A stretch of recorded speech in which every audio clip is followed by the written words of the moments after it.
Thank you, Victoria, and hello, everybody. I'm really pleased to be able to be here this afternoon and share some of my melanoma story with you. Well, this is where it all began. It's Coogee Beach. It's my spiritual home, and I grew up here before slip, slop, slap, where sun protection was a swipe of zinc across your nose and a sheen of Hawaiian tropic. I was, and still am, a water baby. Melanoma came into my life through a mole on my back in 2010.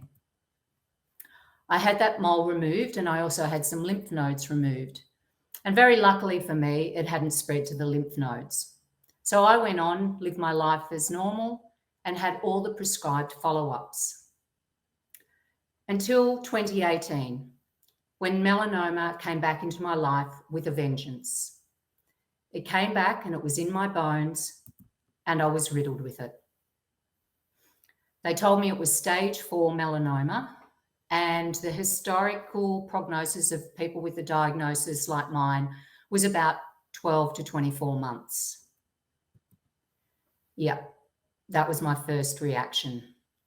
As you can imagine, it was a pretty tough time.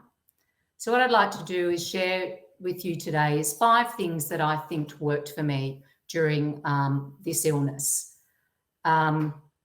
They're not things that I set out to do, but it's more in hindsight, I feel that they were valuable in my recovery. The first of those is acceptance. I guess because it was my second experience with melanoma, I was fairly quick to come to acceptance of my diagnosis. I think with melanoma, it can be a disease where there's a certain amount of shame because, you know, it's preventable. And you may feel some of that shame, or you may feel blame towards your parents or whatever for not covering you up. This time around, I accepted it pretty quickly, which gave me the headspace to be able to think about, well, how was I going to cope with this? What's the treatment plan? How am I going to get a control on my pain? What am I going to do financially?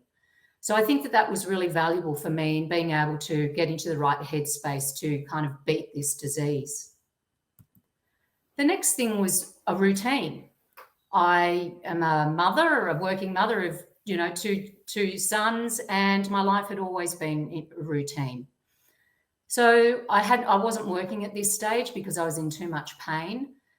And so I would get up out of bed every morning. Now, firstly, that was a big event because it was excruciating for me to get out of bed.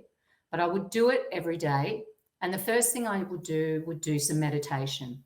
I did a Headspace series for cancer sufferers, and part of that meditation was visualizations, and it would tell you to visualize the sun coming into your body, giving you warmth and healing you. And I thought, how ironic. The reason that I'm sitting here is because of the sun. You can see there on that image that that's my swimming costume. I'm a keen swimmer. So even though whilst I was in pain, I continued to swim as much as I could because to me, that made me feel like normal. And then even the way I spent my days, if I wasn't going to medical appointments or I didn't have visitors, I had a little routine around that as well. In the morning, I would read, but I would only allow myself to read nonfiction. I don't know why, really. I just thought I should continue educating myself. In the afternoon, I would read fiction. So that's when I would absorb all that chick lit, and I wouldn't allow myself to turn on Netflix till about 5 o'clock in the afternoon. So routine at least gave me some normalcy to my day, and I knew what was ahead. I had some goals, and my first goal was to do with my youngest son. I was diagnosed in mid-August and he was doing his HSC that year. And my first goal was to be able to attend his graduation ceremonies. And I was able to do that.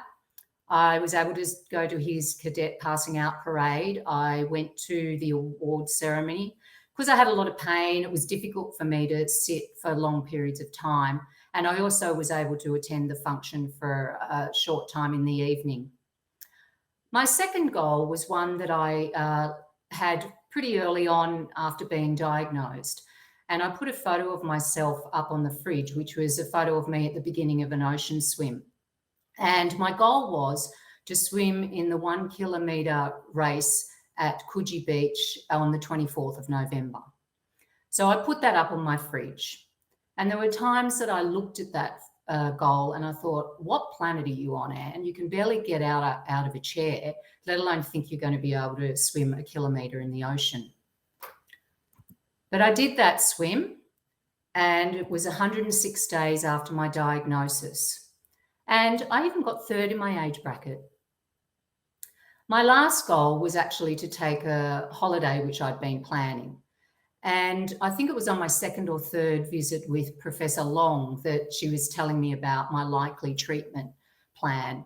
And I said to her, gee, that's not going to give me much time to have a holiday, is it? And she looked at me very intently and she said, Anne, let's just get you through this first year and then we'll talk about a holiday. 8 months after diagnosis, I actually took that holiday, and I even did a bit of Irish dancing.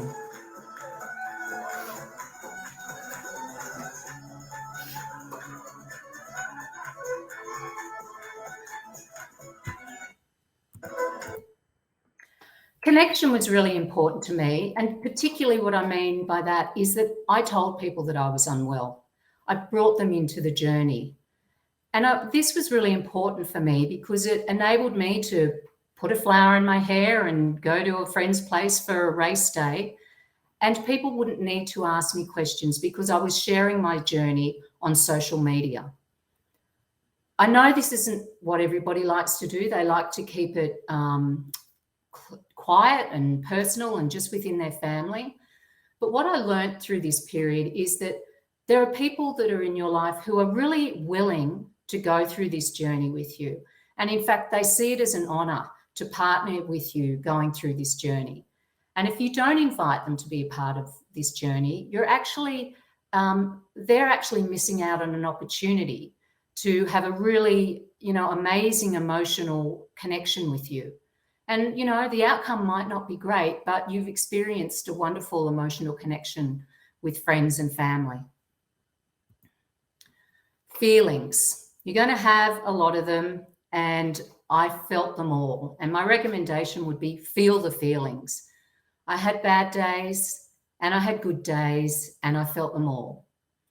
And what I did to help me deal with those feelings is I wrote poetry. So I'd like to share one of those with you now. It's not a word that should describe me, but today it's what I saw when I looked into the mirror. I saw something I'd not seen before. Yes, I'm looking thinner and perhaps a little pale, but what shocked me the most is that I'm looking frail. Or signs of strength have disappeared. I don't recognize who I see.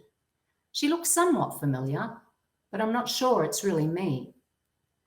I know the way I look should not define me in any way, but being fit and strong has always been in my DNA. If the strength from my body has temporarily gone away, then the strength of my mind and spirit is definitely here to stay. Though the oddest thing can trigger me and my vulnerability comes to the fore, I close my eyes and take deep breaths when I'm feeling really raw. And when those moments come, I tap the strength I know is inside, and I grab a hold and I steel myself for the rest of this wild ride. And what a ride it was. In 97 days, I went from diagnosis to no active cancer. And in fact, yesterday was the third anniversary of having received that news that I had no active cancer. So now I know I live a very lucky life. And melanoma has left me with stress fractures in 2 of my vertebrae. And it has also left me with vitiligo. But I reckon it looks a hell of a lot better than the other future I was facing.